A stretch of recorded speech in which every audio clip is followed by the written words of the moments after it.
नमस्कार, आपण पाहतात थेट वार्ता। आभाळ भरून आले पण पावसाचा पत्ता नाही, अशी अवस्था राज्यातील अनेक शेतकऱ्यांची झाली आहे। मान्सून उशिरा येण्याची शक्यता व्यक्त होत असल्याने शेतकरी वर्ग चिंतेत सापडला आहे। खरीप हंगामाची तयारी पूर्ण झाली आहे।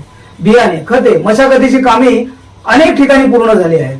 मात्र वेळेवर पाऊस न पडल्यास पेरण्या लांबण्याची भीती व्यक्त केली जात आहे। तज्ञांच्या मते मान्सूनच्या आगमनात होणारा विलंब शेतीच्या नियोजनावर परिणाम करू शकतो। विशेषतः सोयाबीन, कापूस, तूर आणि इतर खरीप पिकांवर त्याचा परिणाम होण्याची शक्यता आहे।